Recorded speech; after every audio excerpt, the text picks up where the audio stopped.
Du coup, me revoilà pour une deuxième vidéo où j'ai posté la première. Je n'arrive pas à croire que j'ai enfin sauté ce step. Petite pré-intro. Merci du coup à ceux qui ont pris le temps de regarder, ceux qui ont mis des commentaires. Enfin, la bienveillance, ça fait plaisir. Ça m'a un peu motivée dans cette direction-là. Et j'avoue que j'ai trouvé l'exercice assez plaisant sans ressentir la frustration que peuvent me faire ressentir certains réseaux sociaux parfois. Donc merci pour ça. Avant toute chose, je vais faire les choses un peu bien cette fois et je vais peut-être me présenter avant de commencer le concept de la vidéo que je vais vous expliquer après. Parce qu'en fait, dans la première vidéo, même pas je dis bonjour et je saute direct dans le truc parce que j'étais over extatique de mon concept là. Et ensuite, j'ai blablaté pendant 40 minutes comme une folle. Donc là, je vais essayer de faire les choses bien. Je suis à nouveau munie de mon sempiternel au carnet et j'ai pris mes petites notes pour parler avec vous tranquillement mais sûrement, en espérant que je n'ai pas à vider la mémoire de mon iPhone toutes les 57 secondes parce que c'est ce qui s'est passé avec mon énorme blabla de la dernière fois. Avant toute chose, je me présente. Donc du coup, je doute qu'il y ait des gens qui ont vu cette vidéo qui ne me connaissent pas parce qu'à mon avis, la plupart m'ont vu via mon Instagram. Bon, ça aurait du sens. Mais comme l'algorithme YouTube est un peu différent, je me dis autant me présenter comme ça. Il n'y a pas de mystère. Je m'appelle Clémentine, je suis illustratrice et j'ai 26 ans. Des fois, je suis obligée de me ressouvenir de mon âge. Et donc, du coup, voilà, je suis illustratrice. À la base, j'ai une formation de styliste designer de mode et aujourd'hui je tente de vivre de l'illustration. J'ai bien dit je tente parce que j'ai pas dit que j'avais réussi, mais on essaie d'en prendre le chemin. Et du coup, dans cette chaîne YouTube qui vient d'émerger de je ne sais où, je vais essayer de documenter des réflexions que j'ai sur mon activité et comment je démarre de rien et en espérant pouvoir build up un petit truc cohérent parce que je me rends compte que pour tous ceux qui débutent, c'est pas toujours facile d'arriver comme ça dans ce game-là. Mais la raison pour laquelle on est là tout de suite maintenant, c'est surtout pour parler d'un sujet en particulier. Du coup, j'ai envie de créer ce petit format, je sais pas comment ça va s'appeler. Donc ça, c'est moi qui parle. À côté, je vais essayer de mettre un petit footage d'un moment où je crée. Comme ça, en même temps que je blablate, vous pouvez regarder mon process créatif. Je me suis dit que ça pouvait être quand même peut-être plus sympa que juste regarder ma tronche d'hystérique qui parle. Surtout que la dernière fois, quand j'ai monté la première vidéo, enfin je dis la dernière fois, c'était il y a littéralement 3 jours, hein, mais bon, j'ai vu que je suis un peu, ça se voit que je suis un peu hystérique, je parle tout le temps avec mes mains là comme ça, et j'ai des petites tics de toucher mon visage dans tous les sens, et encore là j'ai attaché mes cheveux en me disant peut-être que ça va empêcher cette insupportable manie que j'avais de me trifouiller les cheveux. Bref, ne nous rabaissons pas, j'ai demandé de l'indulgence, donc je dois l'être aussi avec moi-même, mais c'est comme ça qu'on progresse. Bref, tout ça pour dire que je vais parler tranquillement et à côté vous pourrez voir mon process créatif. Aujourd'hui j'ai envie de parler d'un sujet qui est YouTube en général parce que je pense que c'est sympa aussi pour un peu introduire la chaîne. Bon, j'ai fait une première vidéo un peu qui était un peu blabla sur un sujet un peu plus deep parce que c'était aussi un prétexte pour me mettre le pied à l'étrier.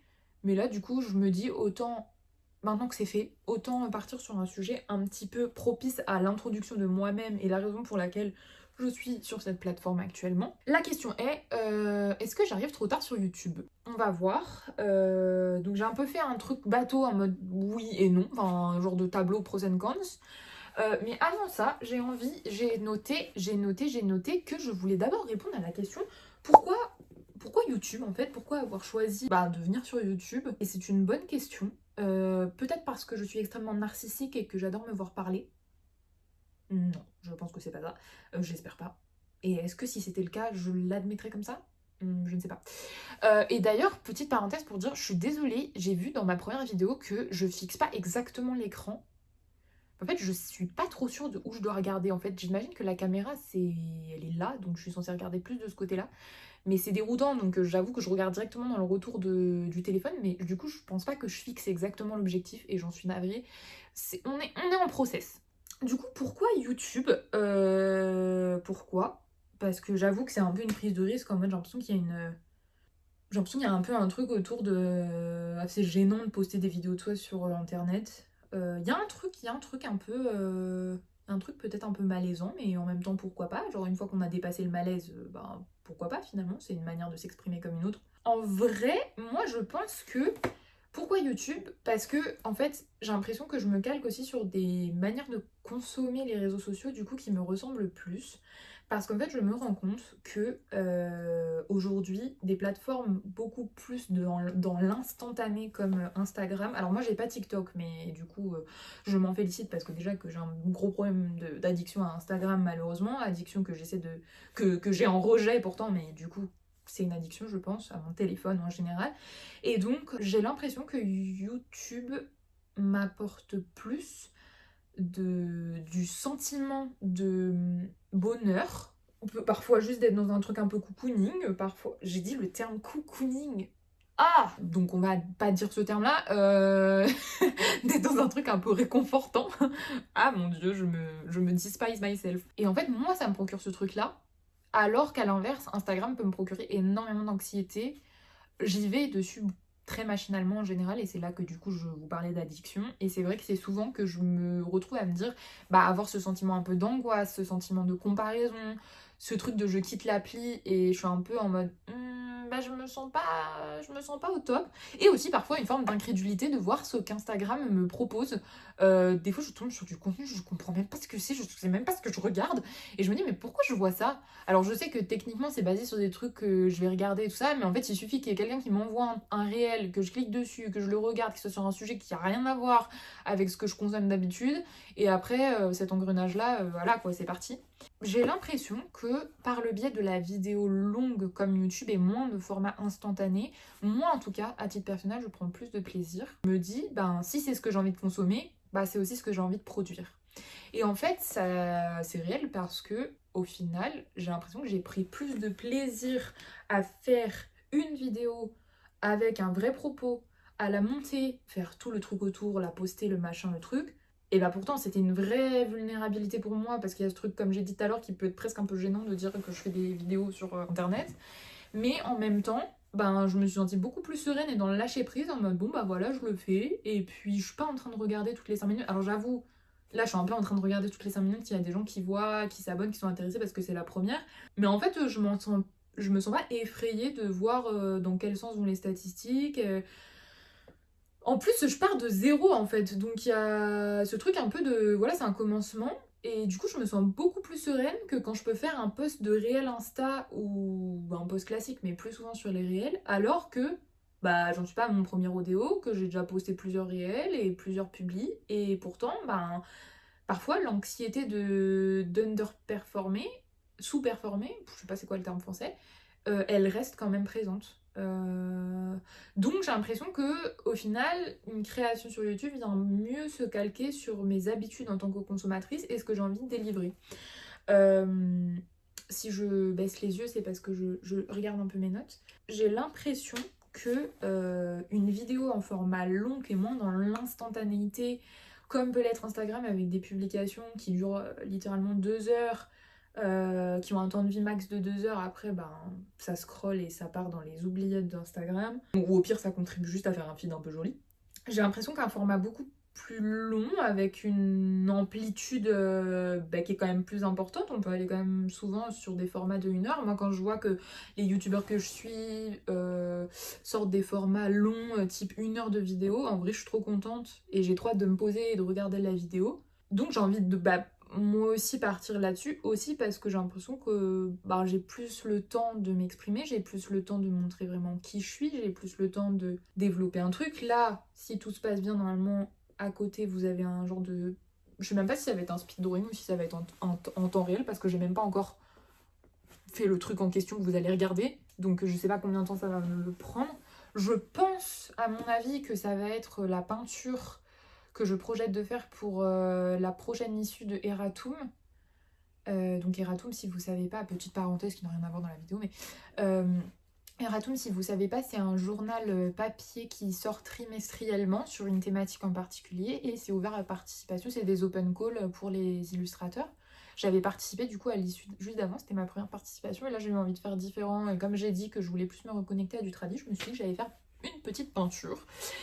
Donc je pense que c'est ça que vous allez voir parce que j'ai envie de faire ça. Je sais pas combien de temps ça va me prendre, donc peut-être que vous verrez en speed drawing, peut-être vous verrez que certaines étapes. Parce qu'en général quand je peins ça me prend pas mal de temps et je pense que je vais prendre plus de temps à peindre qu'à parler. Mais si tout va bien, du coup vous avez ce contenu là à côté. Et du coup je trouve ça plutôt cool. Et je trouve ça plutôt plus libre, du coup, pour en revenir à notre sujet, que un format rapide où faut compacter tout en... Enfin, tout un process, tout un questionnement très rapidement. Par exemple, j'avais fait un réel sur le flop ou le fail. D'ailleurs, ça me fait penser que je pourrais faire une full vidéo là-dessus. Que du coup, j'ai dû compacter sur un segment de l'activité. Alors que, enfin, il y a énormément de choses à dire du coup sur ce sujet. Et là, je trouve que ça permet quand même d'aller... Ben, c'est un moyen d'expression qui est plus complet et du coup qui amène peut-être plus de réalisme aussi parce que ben, ça permet de pas juste échantillonner un truc pertinent à toute vitesse. L'idée aussi, c'est de peut-être sortir un peu d'un algorithme que je trouve pas toujours pertinent et qui est en plus en constant changement sur Instagram, puisque bah, du coup, moi comme j'ai dit, j'ai pas TikTok, j'utilise pas Snapchat. En gros, mes réseaux de prédilection où je publie vraiment, bah, j'ai Insta, enfin mes canaux, on va pas dire réseau. J'ai vraiment Insta et j'ai bah, ma boutique en ligne. Mais du coup, bah, elle est interconnectée quand même à la communauté que j'arrive à développer sur les vrais réseaux sociaux. Et du coup, là maintenant, YouTube. Mais c'est tout en fait. J'ai vaguement lancé un Patreon, mais du coup que je l'ai pas cultivé parce qu'en fait sans communauté c'est un peu compliqué. Du coup j'hésite encore, est-ce que je switch sur Ko-fi vu que pour l'instant j'ai rien fait, apparemment c'est plus avantageux donc je sais pas trop. Est-ce que je reste sur Patreon? Je sais pas encore trop ce que je vais faire de ce truc là. J'aimerais bien le développer at some point, mais bon, je pense que pour l'instant c'est pas encore ultra pertinent. Donc voilà, pour l'instant j'ai que ça comme canaux. Et c'est vrai que du coup, bah, jusque maintenant, je me basais bah, quasiment uniquement sur l'algorithme d'Instagram. Et bah, c'est vrai qu'il est ultra capricieux. Déjà, moi j'ai du mal à le comprendre. J'ai l'impression que personne ne le comprend réellement et que les gens qui prétendent qu'ils le comprennent, bah je sais pas trop d'où ils sortent vos infos en mode mais t'as annoncé que ceci, cela, mais d'où sortez vos infos les gars et que, dans quelle mesure c'est fact-checké parce que moi j'ai pas remarqué que tel ou tel truc fonctionnait plus. Alors évidemment, il y a des petits tips à garder en tête. Le mieux c'est de produire en quantité ou en régularité, enfin voilà ce genre de choses, mais j'ai l'impression qu'il n'y a pas non plus de recette miracle, on va dire. Et du coup j'ai l'impression que c'est un peu un algorithme sans pitié. Là je trouve avec YouTube, alors bon je connais pas si bien l'algo, même si force de regarder des vidéos YouTube, je pense que je comprends un peu comment ça fonctionne, mais en fait j'ai l'impression que il est plus permissif parce que bah, en fait il y a plus de chances de découvrir ben, des vidéos par hasard, je trouve. Plus de chances de trouver des comptes par hasard. Alors évidemment c'est toujours pareil, hein, plus on a d'abos, plus le compte il est boosté, etc. Plus on poste, machin, enfin il y a tout ce truc là bien sûr. Mais bon déjà évidemment si on est abonné à un compte, on tombe forcément sur ces vidéos dans le petit onglet, je sais plus, abonnement je crois que ça s'appelle tout simplement. Contrairement à Instagram où parfois même en étant abonné à des comptes on peut scroller sur notre fil d'actualité, on ne tombe même pas sur les publications. Donc je trouve qu'il donne un peu plus d'espoir, d'autant plus qu'il y a des vidéos qui peuvent vraiment durer dans le temps. C'est-à-dire que là, ma vidéo que j'ai déjà postée, je l'ai postée hier. Mais en fait, ça se trouve, dans 6 mois, elle peut repopper et bah, trouver une seconde vie. Et aller du coup plus loin que celle juste du direct, en mode comment elle performe dans les 2 à 3 jours. Alors oui, c'est ce qui va faire foi pour les statistiques. Mais elle peut trouver son chemin au fur et à mesure, au fil du temps. Contrairement à une publication où, en général, si au bout de 2 heures elle a pas performé, c'est mort quoi. Allez, une soirée quoi. Enfin... Et c'est vrai que ça c'est un petit peu frustrant, parce que je trouve que YouTube contrebalance assez bien. Voilà, je pense que j'ai fait le tour pour pourquoi YouTube. Alors, la question étant, du coup, le nœud de notre débat aujourd'hui, est-ce que j'arrive trop tard sur YouTube? C'est vraiment une question que je me suis posée aussi, je pense, qui a fait que j'ai un peu retardé ma première vidéo, parce qu'évidemment j'ai remis quand même tout le truc en question plusieurs fois. Au-delà de mon envie de faire de la vidéo et de toutes les raisons que je viens de citer, mais je me suis dit, est-ce que j'arrive trop tard? J'ai fait colonne de oui, colonne de non, comme j'ai dit tout à l'heure. Je vais commencer par oui, j'arrive trop tard. Et ensuite, je dirais pourquoi j'arrive pas trop tard, ce qui justifie pourquoi je suis là aujourd'hui. Parce que j'ai pas envie de trop de finir sur une note négative en mode oui, j'arrive trop tard. Conclusion, ben je suis une merde. J'arrive trop tard, oui. Pourquoi? Déjà, je sais qu'on est quand même sur une plateforme qui est ultra saturée. Et aujourd'hui, tout le monde fait des vidéos, j'ai l'impression. Enfin, en fait, quand je dis tout le monde, c'est difficile parce qu'on a l'impression qu'il y a énormément de contenu, mais après, dans la vraie vie, je veux dire, moi je connais pas vraiment de gens in real life qui font vraiment des vidéos YouTube.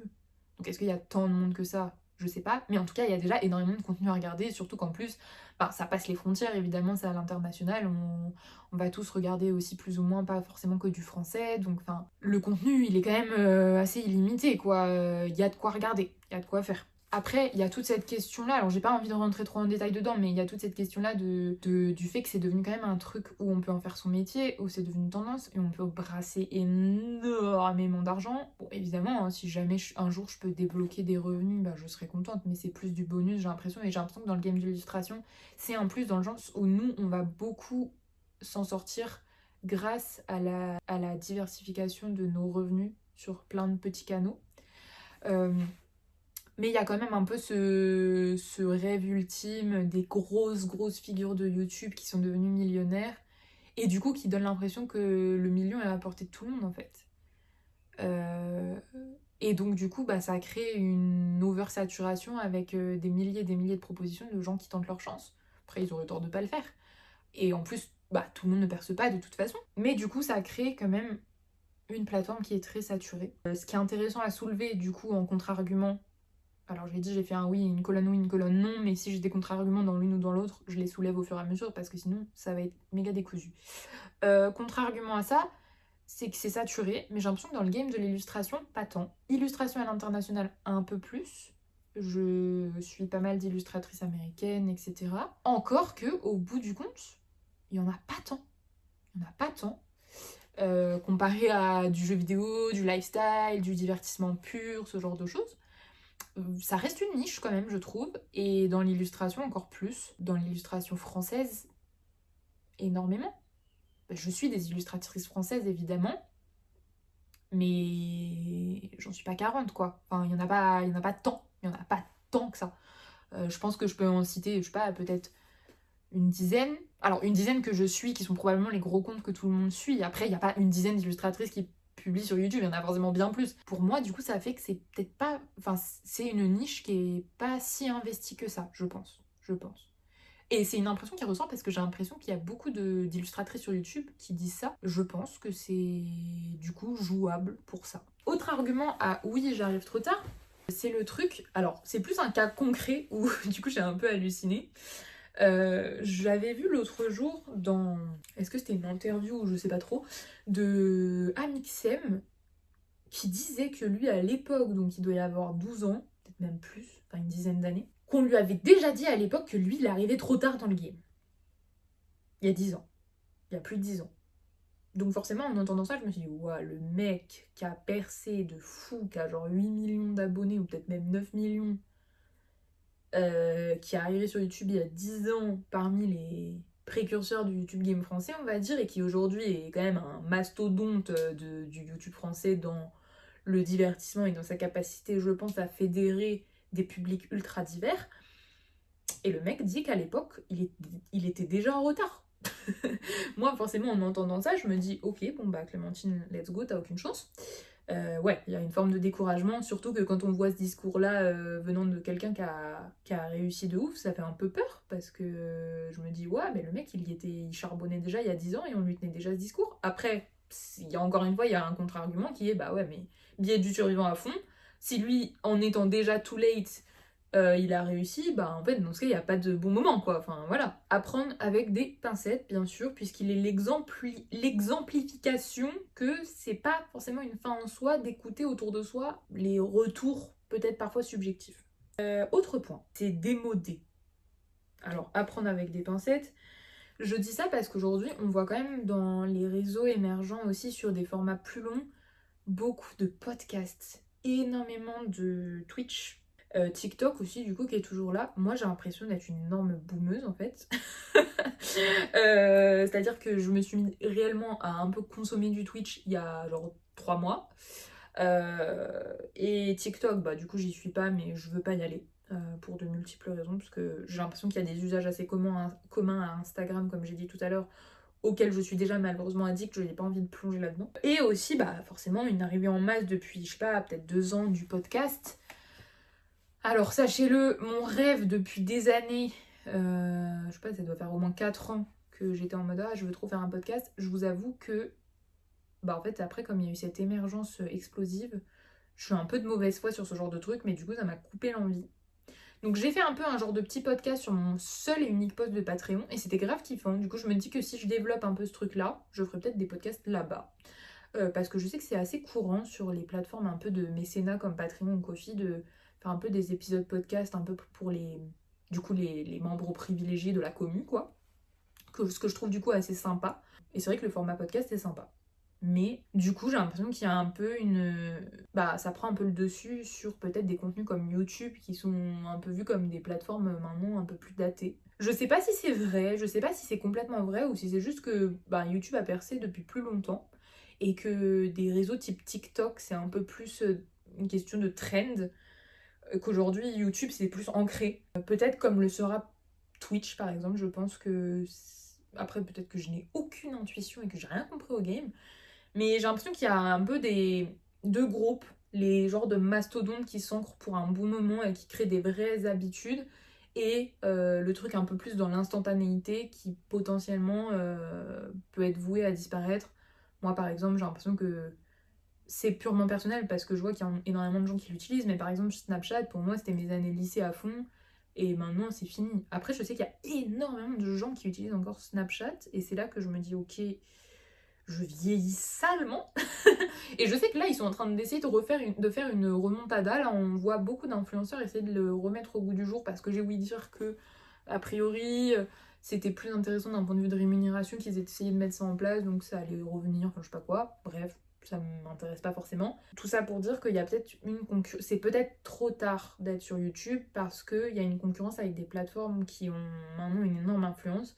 Je pense qu'il y a vraiment Twitch qui est très fort sur ce côté-là. Autre point, c'est le côté où moi je fais des vidéos YouTube aujourd'hui parce que j'allais dire c'est en concomitance, mais je sais pas pour qui je me prends à utiliser des termes, en plus je sais même pas si c'est le terme adéquat dans cette phrase.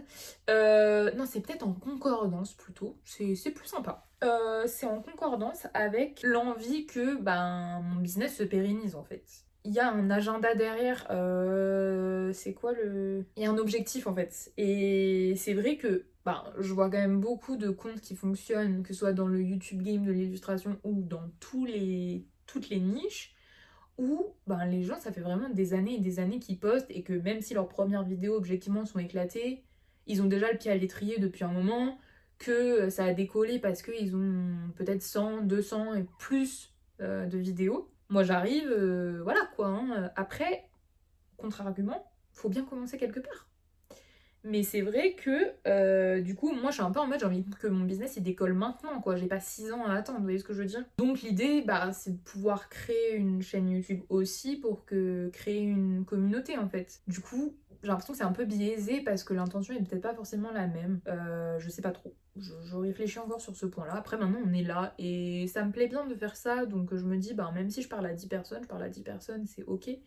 Mais est-ce que derrière ça me sert? Parce qu'en fait, évidemment, c'est toujours cette question que j'ai mentionnée du coup dans ma précédente vidéo. Forcément, ça prend du temps de filmer, de monter, de machiner. Est-ce que c'est sur le long terme intéressant? L'avenir nous le dira. Maintenant, passons au nom. Au nom, je n'arrive pas trop tard. Je suis avachie sur ma chaise là, je sens que je suis plus en détente que la première vidéo. J'étais comme une hystérique et que je bondissais dans tous les sens. Je faisais virevolter mes cheveux dans tous les sens. Bref, je suis en mode chill, je raconte ma vie et pendant ce temps, j'espère que je suis en train de faire un truc bien ici. Je ne le sais pas encore, mais j'espère que c'est sympa. Alors non, je n'arrive pas trop tard sur YouTube. Pourquoi? Alors j'ai écrit littéralement Never too late to create. Il est jamais trop tard pour créer. Je pense que c'est vrai, dans le sens où, comme j'ai dit tout à l'heure, il y a un peu, je pense, YouTube a désormais un peu cette étiquette de mastodonte du média qui est ancrée. Et donc, même s'il y en a plein qui disent oui, c'est pas forcément un métier d'avenir, YouTube, demain votre carrière elle peut s'arrêter comme ça, ils disent ça, ils posent des questions de ce genre aux gros youtubeurs. Et souvent ils se demandent oui, je verrai, je ferai autre chose, machin. En vrai, je suis pas tout à fait d'accord. Je pense qu'elle va être amenée à se transformer au fil des années. Mais j'ai l'impression qu'aujourd'hui elle est ancrée comme un média presque traditionnel, comme peut l'être la télé ou la radio. Juste, c'est plus générationnel, plus notre génération du coup. Par exemple, pour la télé ou pour le cinéma ou pour la radio, quelqu'un qui arrive, je sais pas, à 30 ans après l'âge d'or d'Hollywood, on lui a pas dit c'est trop tard pour devenir acteur en fait. Donc j'ai l'impression que c'est un peu un faux débat dans le sens où aujourd'hui c'est juste que YouTube est peut-être ancré depuis plus longtemps et il a moins ce côté trendy aussi parce que je pense qu'il est adopté aujourd'hui par plus de générations variées, etc. J'ai pas du tout checké les statistiques, encore une fois, ici on n'est pas là pour fact-checker des trucs, on est vraiment dans l'impro la plus totale. Mais je pense que aujourd'hui YouTube est probablement regardé par peut-être plus de générations diverses que par exemple un TikTok qui est probablement plus utilisé par les jeunes. Enfin, ça me semble assez logique. Je sais pas si c'est réel, mais ça me semble assez logique. Du coup, je pense que c'est pas trop tard pour cette raison-là. C'est juste que peut-être qu'on a cette sensation que YouTube, entre guillemets, est plus sur la fin que sur le... J'ai fait ce signe avec mes doigts. On annule. Que YouTube est plus sur la fin que sur le début parce qu'il s'est déjà passé plein de choses et que nous, notre génération, on a vu cette montée incroyable. Mais après, est-ce que ça veut dire que c'est voué à se terminer bientôt? Moi, je crois pas. Après, autre point, c'est aussi le retour à du format long. Comme je disais tout à... Alors, comme j'ai introduit les raisons pour lesquelles moi je le fais, qui me sont du coup personnelles, mais je pense que c'est aussi une réalité un peu générale. Bah, j'ai l'impression qu'il y a cette lassitude que je peux ressentir au niveau du format court, comme les réels, comme du Insta, etc. Il n'y a pas que moi qui le ressens, parce qu'effectivement, dans ces débats que j'ai pu avoir, ben, on est plusieurs. Enfin, il y a quand même ce consensus autour de ce média toujours à toute vitesse, etc. J'ai l'impression qu'il y a quand même un retour à du format long. La preuve en est avec du coup tous ces nouveaux canaux qui arrivent, enfin qui du coup là sont en place, mais du coup sont très à la mode, comme du Twitch ou du podcast, qui sont quand même typiquement des outils propices à du format long. Twitch, les lives ils peuvent durer des heures et des heures et des heures et des heures et des heures. Il y a un peu ce truc de aussi, c'est ce qu'on se met en fond pour se détendre. Enfin, moi j'avoue que quand je fais mon ménage, mes corvées, ou même si je me pose et que je fais un coloriage ou un puzzle, j'aime bien avoir un petit podcast, j'aime bien avoir une petite vidéo. Ou je sais pas, un dimanche soir, c'est mon petit moment un peu détente, je me regarde les 2-3 dernières sorties, enfin.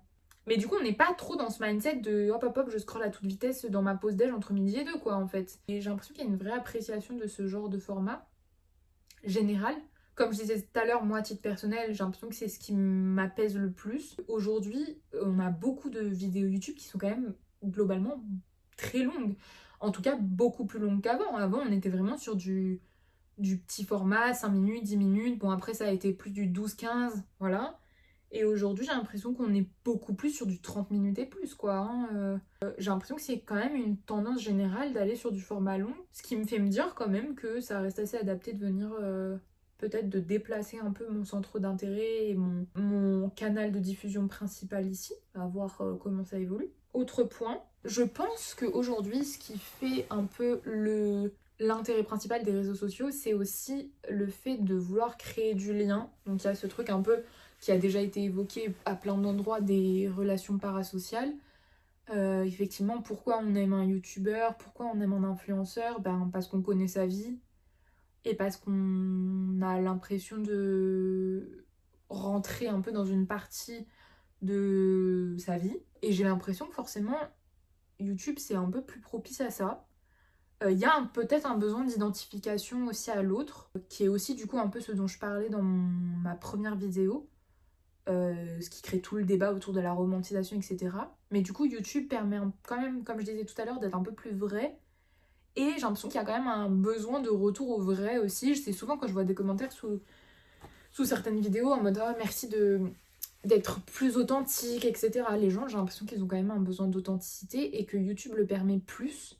Et que du coup, ce lien-là parasocial qui va faire qu'on va suivre telle ou telle personne parce qu'on va la trouver plus sympathique, plus intéressante, plus pertinente, bah, il se crée plus facilement via du contenu un peu moins à toute vitesse, quoi. Et puis on en revient du coup à mon contre-argument de tout à l'heure, bah faut bien commencer quelque part en fait. À un moment donné, ça reste aussi une forme de test en fait. Et j'ai l'impression que si je suis plus sereine à créer via ce canal-là, ben j'aurais tort de me priver en fait. Enfin, c'est sûr que, après tout, c'est aussi un truc que je fais pour moi, et j'ai l'impression que si je le fais avec plus de sérénité, ben ce sera plus honnête en fait. Et donc du coup, j'ai l'impression que plus d'honnêteté égale plus de chance de vraiment montrer ce que je suis capable de faire, de vraiment me révéler dans ce que je fais et vraiment montrer mon travail avec sincérité et donc toucher plus de monde aussi et donc permettre de mieux développer mon activité. Enfin là c'est un cercle vertueux quoi du coup. Voilà, ben je crois que j'ai fait le tour. Je sais pas du tout ce que j'ai raconté. Donc quand je vais revoir ça et que je vais monter ça, bah je sais pas du tout si je vais être pertinente. De même que ce qui se trouve juste ici et que vous êtes en train de regarder en même temps, bon, je sais pas dans quelle mesure c'est bien. Donc on est vraiment sur un enregistrement ultra préparé, comme vous pouvez le constater. En tout cas, la bonne nouvelle, c'est que l'iPhone ne m'a pas dit que je n'avais plus de mémoire. Et ça, je suis sûre qu'au moment où je dis ça, le truc il coupe. Donc on va essayer d'éviter de se jinxer. J'espère que ce petit concept vous a plu, où on blablate et en même temps je crée. Moi je trouve ça assez cool. Enfin là du coup je dis ça maintenant alors que j'ai même pas créé, donc enfin c'est un peu bizarre. Mais en tout cas la partie où j'enregistre était sympa. Maintenant il faut que je fasse la partie où je crée mon truc. Qui peut être très sympa aussi. Et où là, du coup, je vais être plus dans ma bulle. Je me voyais pas faire les deux en même temps. Alors peut-être que ça arrivera plus tard, mais j'ai l'impression que c'est un peu complexe pour l'instant. Et après, je me voyais pas vraiment le faire en voix off parce que je trouve que c'est un peu plus désincarné. Donc ça viendra peut-être si j'ai plein de petits morceaux de trucs que je crée à vous montrer. Mais pour l'instant, on part sur ce concept-là. J'espère que vous trouvez ça cool. Et du coup, comme la première vidéo, comme je vous l'ai dit à la fin, abonnez-vous déjà. J'avais pas dit dans l'autre. Abonnez-vous, likez. Et surtout, ben, n'hésitez pas à m'encourager et me dire vraiment si ça vous plaît ou si vraiment c'est une grosse daube ce que je fais. Parce que là, je suis vraiment en mode, je suis à l'aveugle, je pars de rien, je suis sur un terrain inconnu. Ben du coup, si ça vous plaît, si j'ai de bons retours, ben, je ferai d'autres vidéos. Voilà, c'était cool à faire en tout cas. Donc à la prochaine peut-être. Bye!